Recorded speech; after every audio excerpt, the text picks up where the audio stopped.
ஒரு நிமிஷம் எல்லாருமே ரொம்ப ஹாப்பியா வந்து செலிப்ரேட் பண்ணிட்டு இருக்காங்க. ஆனா நெக்ஸ்ட் ஃபியூ மினிட்ஸ்ல பார்த்தீங்கன்னா, ஒரே ஷாக்கிங் அண்ட் பயமா இருக்குது மீனாக்கு. ஒரு ஃபேமிலியோட லைஃப் ஒரே ஒரு உண்மை சொன்ன உடனே அப்சைட் டவுனா வந்து டர்ன் ஆகும் அப்படின்ட்டு ரேகா வந்து எக்ஸ்பெக்ட் பண்ணவே இல்ல. மீனா வந்து எலக்ஷன்ல ஜெயிச்சனால செலிப்ரேட் பண்ணிட்டு இருக்காங்க. அப்போ அவளோட மனசு பார்த்தீங்கன்னா, ஃபுல் ஹாப்பினஸ்ஸா இருந்துச்சு. அந்த டைம்ல தான் அவளுக்கே வந்து தெரியாம ஒரு பெரிய விஷயம் அவள வந்து சுத்தி நடந்துட்டு இருக்குது. மீனாவோட தம்பி சத்யா லவ் பண்றான் அப்படின்ற விஷயம் எல்லாத்துக்குமே தெரிஞ்சது தான். இது ஒரு சாதாரண லவ் எல்லாம் இல்ல. அவன் லவ் பண்ற பொண்ணு யாருன்னு தெரிஞ்சா மீனாக்கு வந்து ஃபியூ மினிட்ஸ் அவளோட பிளட் வந்து ஃபுல்லாவே வந்து கூலிங் ஆயிடும். எங்க அம்மா சிந்தாமணி தான் அப்படின்னு ரேகா சொல்றா. அவ சொன்னத கேட்ட உடனே இவ்ளோ நேரமா இருந்த ஹாப்பினஸ் சடனா அவளுக்கு வந்து பயமா வந்து சேஞ்ச் ஆகுது. ஏன்னு பாத்தீங்கன்னா, அது ஒரு நேம் மட்டும் இல்ல. அது வந்து அவளோட எதிரி. அவள அழிக்க நினைச்சவங்களோட ஃபேமிலியா தான் மீனாக்கு வந்து தெரியுது ரேகா வந்து பார்க்கும்போது. இப்ப அதே வீட்டோட ஒரு ஆளா இருக்கிற பொண்ணு தான் என் தம்பிய வந்து கல்யாணம் பண்ண போறானா அப்படின்னு மீனா வந்து திங்க் பண்றாங்க. இதுக்கு மேல ஷாக் என்னன்னு பாத்தீங்கன்னா, முத்து எடுக்கிற அந்த ஒரு டிசிஷன் தான். சத்யா அண்ட் ரேகா வந்து லவ் பண்றாங்க இல்லையா? சோ அவங்களோட லவ் வந்து இவங்கள வந்து காப்பாத்துமா? இல்ல மீனா ஃபேமிலிக்கு வந்து இன்னும் டேஞ்சரஸா ஏதாவது வந்து பண்ண போறாங்களா சிந்தாமணி? இதுதான் இப்ப எல்லாத்தையுமே மாத்த போற ஒரு டர்னிங் பாயிண்ட்டா வந்து இருக்குது. அங்க சிந்தாமணி என்ன பண்றாங்க பாத்தீங்கன்னா, அவங்க ஹஸ்பண்ட்ட சத்யாவ பத்தி எல்லா உண்மையும் வந்து போட்டு உடைச்சிடுறாங்க. இப்படி இருக்கிற சிச்சுவேஷன்ல இவங்களோட கல்யாணத்துக்கு வந்து பெரிய பிரச்சனை எல்லாமே வரப்போகுது. ரோகிணி மனோஜோட லைஃப்ல வந்து பஞ்சாயத்து வந்து ஸ்டார்ட் பண்ணிட்டாங்க. என்னெல்லாம் நடந்துச்சு அப்படின்றத வாங்க டீடைல்டா பார்க்கலாம்.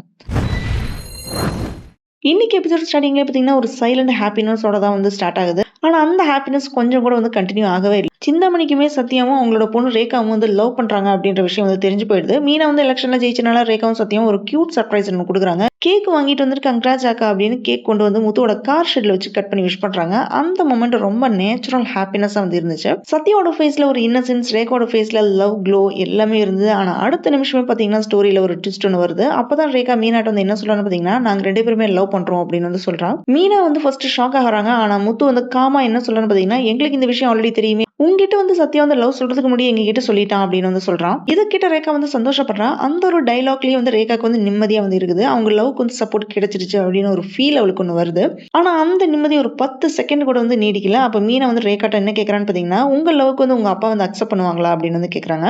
எங்க அப்பா கூட பிரச்சனை இல்ல. ஆனா எங்க அம்மா தான் வந்து பிரச்சனை பண்ணுவாங்க அப்படின்னு சொன்ன உடனே மீனா வந்து கான்ஃபிடென்ட்டா என்ன சொல்றான்னு பாத்தீங்கன்னா, நான் வேணா உங்க அம்மாட்ட வந்து பேசுறேன் அப்படின்னு வந்து சொல்றா. இதுவரைக்குமே எல்லாமே நார்மல் லவ் ட்ராக் மாரி தான் வந்து இருந்துச்சு. ஆனா, அடுத்த லைன் பார்த்தீங்கன்னா, ஃபுல் ஷாக் தான். அதுக்கு ரேகா என்ன சொல்றான்னு பார்த்தீங்கன்னா, "நீங்க வந்து பேசினா கண்டிப்பா எங்க அம்மா சம்மதிக்கவே மாட்டாங்க" அப்படின்னு சொன்ன உடனே மீனாக்கு வந்து ஒரே ஷாக்கிங்கா இருக்குது. "எங்க அம்மா வந்து உங்களுக்கு ஆல்ரெடி தெரியும்" அப்படின்னு ரேகா வந்து சொல்றா. மீனா திங்க் பண்ணிட்டே யாரு அப்படின்னு வந்து கேட்கிறா. அதுக்கு ரேகா வந்து என்ன சொல்றான்னு பார்த்தீங்கன்னா, "நீங்க யார் வந்து எலக்ஷன்ல வந்து தோற்கடிச்சீங்களோ, அதே சிந்தாமணி தான் என்னோட அம்மா" அப்படின்னு சொன்ன உடனே மீனாக்கு வந்து ஷாக்கிங்கா இருக்குது. மீனோட ஃபேஸ் லிட்டரலி அப்படியே வந்து ஃப்ரீஸ் ஆயிடுது. உடனே இந்த கல்யாணம் வந்து நடக்காது. நீங்க வந்து பழகுறத நிறுத்திக்கோங்க அப்படின்னு கோவப்பட்டு வந்து பேசுறாங்க. அப்ப முத்து வந்து மீனா வந்து சமாதானப்படுத்துறான். நான் எலக்ஷன்ல வந்து எகெயின்ஸ்டா வந்து நிக்கிறேன் அப்படின்னு தெரிஞ்ச உடனே ஆள வச்சு கத்தியால குத்த வச்சவங்க. ஆனா இவங்க வீட்டு பொண்ணு என் தம்பிய வந்து கல்யாணம் பண்ண போறான் அப்படின்னு தெரிஞ்சா, அவங்க என்ன வேணும்னாலுமே பண்ணுவாங்க அப்படின்னு மீனா வந்து பயப்படுறா. அப்ப முத்து வந்து ரொம்ப பிராக்டிகலா வந்து யோசிக்கிறான். ரேகாட்ட வந்து என்ன கேட்கறான்னு பார்த்தீங்கன்னா, உங்க அம்மா வந்து அக்செப்ட் பண்ணல. நீ வீட்ட விட்டு வெளியில வர ரெடியா இருக்கியா? அப்படின்னு வந்து கேட்கறான். இந்த கொஸ்டின் தான் ஹோல் எபிசோடுக்கே வந்து டர்னிங் பாயிண்டே. ரேகா கொஞ்சம் கூட வந்து திங்க் பண்ணாம என்ன சொல்றான்னா, "நான் சத்யா இல்லாம வாழ முடியாது. கண்டிப்பா வந்துடுவேன்" அப்படின்னு வந்து சொல்றா. அந்த ஒரு லைன்ல அவங்க லவ் எவ்ளோ ஸ்ட்ராங் அப்படின்னு தெரியுது. அதுக்கப்புறம் முத்து ஒரு போல்டான டிசிஷன் எடுக்குறான். "சரி உங்க கல்யாணத்த நாங்களே வந்து நடத்தி வச்சுடுறோம்" அப்படின்னு வாக்கு குடுத்துடுறான். இதுதான் வந்து எபிசோடோட ஹைலைட்டே. மீன்வைல் சைட் ட்ராக்ல இன்னொரு ட்விஸ்ட் அது என்னன்னு பார்த்தீங்கன்னா, மனோஜ் அமெரிக்கா போன ஹரிணி ஆட்டோல வந்துட்டு இருக்கும்போது, ஹரிணிக்கு வந்து வாமிட் வருது. உடனே அவ ஆட்டோ விட்டு வெளியில இறங்கி வாமிட் பண்ணிட்டு இருக்கும்போது, மனோஜ் கேரிங்கா அவங்களோட தலைய வந்து பிடிச்சு ஹெல்ப் பண்ணிட்டு இருக்கான். அப்ப அந்த வழியா வந்து ரோகிணி அந்த சீன வந்து பாத்துடுறாங்க. அத பார்த்த உடனே அப்படியே வந்து ஷாக்கிங்ல வந்து நிக்கிறா. ஆல்ரெடி சஸ்பீசியஸா இருந்த ரோகிணிக்கு இது ஒரு பிக் க்ளூவா தான் வந்து இருக்குது. அதுக்கப்புறம் மனோஜ் சோடா வாங்க போன டைம்ல ரோகிணி கிளவரா ஹர்னிட்டு வந்து பேசுறா. அப்படியே அவளோட பார்லர் அட்ரஸையும் வந்து குடுத்துடுறா. அப்பதான் தெரியும் மனோஜுக்கு வந்து என்கேஜ்மென்ட் முடிஞ்சிருச்சு அப்படின்னு ரோகிணிக்கு வந்து தெரியுது. ரோகிணி மைண்ட்ல இது ஒரு பெரிய மேட்டரா வந்து இருக்குது. கிளைமேக்ஸ்ல பாத்தீங்கன்னா சிந்தாமணி வீட்டுக்கு போய் அவங்க ஹஸ்பண்ட் கிட்ட வந்து ரேகா வந்து சத்யா வந்து லவ் பண்ற விஷயத்த எல்லாத்தையுமே வந்து சொல்லிடுறாங்க. அதோட என்ன சொல்றாங்கன்னு பாத்தீங்கன்னா, சத்யானால தான் அவன் அப்பா வந்து சூசைட் பண்ணிட்டாரு. சத்யா ஒரு திருடன். ஸ்டார்ட்டிங்ல வந்து பைக்க திருடுனான். அதுக்கப்புறம் அவனோட சொந்த மாமியார்ட்டயும் வந்து பணத்த வந்து திருடுனான் அப்படின்ட்டு இந்த மாதிரி எல்லாத்தையுமே எக்ஸாஜரேட் பண்ணி வந்து சொல்லிட்டு இருக்காங்க. இத கேட்ட ரேகாவோட அப்பாவுக்கு வந்து ஷாக்கிங்ல வந்து நின்னுட்டு இருக்காரு. இப்படிதான் இன்னைக்கு எபிசோட் வந்து முடிஞ்சிருக்கு. ஓவரால் இமோஷன் இந்த எபிசோட்ல என்னன்னு பாத்தீங்கன்னா, love versus revenge, past, present அதே மாதிரி ட்ரஸ்ட், ஃபியர் எல்லாமே மிக்ஸ் ஆகி ஒரு டேஞ்சரஸ் சிச்சுவேஷனா வந்து இருக்குது. மீனா வந்து பயப்படுறா. முத்து வந்து போல்டான டிசிஷன் எடுக்குறான். ரேகாவோட லவ் வந்து தெளிவா இருக்குது. சிந்தாமணி ரிவெஞ்ச் எடுக்க வந்து ஸ்டார்ட் பண்ணிட்டாங்க.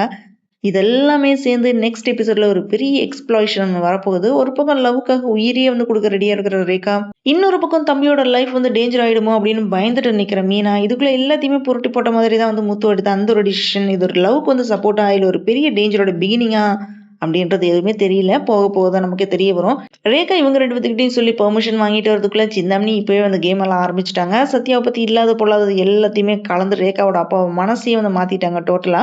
இப்போ சிச்சுவேஷன் என்னன்னு பார்த்தீங்கன்னா, இவங்களோட லவ்க்கு வந்து வீட்ல யாருமே வந்து சப்போர்ட் கிடையாது. ஏன்னா அவங்க அப்பாவோட மனசையுமே இவங்க மாத்திட்டாங்க சிந்தாமணி. ஸோ எனிமீஸ்க்கு நடுவுல வந்து ட்ராப் ஆயிடுச்சு. சத்யாவோட ஃபேமிலி வந்து உடைய போற நிலைமையில தான் வந்து இருக்கு. ஸோ இனி நெக்ஸ்ட் என்ன ஆகும்? ரேகா வீட்ட விட்டு வந்துருவாளா? சத்யாவோட பாஸ்ட் உண்மை வந்து எல்லாமே வந்து வெளியில வருமா? இல்ல சிந்தாமணி இதுக்கு மேல பெரிய ஆட்டம் ஒண்ணு ஆட போறாங்களா? முத்து எடுத்த இந்த ஒரு டிசிஷன் அவங்க எல்லாத்தோட வாழ்க்கையுமே வந்து காப்பாத்துமா? இல்ல ஃபுல்லா வந்து சிதறடிச்சிடுமா? இத வந்து மிஸ் பண்ணாதீங்க. அடுத்த எபிசோட்ல தான் சிந்தாமணியோட சுயரூபம், அவங்களோட ஆட்டம் எல்லாமே உண்மையான புயலா வந்து ஸ்டார்ட் ஆக போகுது. Thanks for joining with me. இந்த வீடியோ உங்களுக்கு பிடிச்சிருக்கும் நம்புறேன். இந்த வீடியோக்கு லைக் பண்ணுங்க, ஷேர் பண்ணுங்க, சப்ஸ்கிரைப் பண்ணுங்க. Have a great day.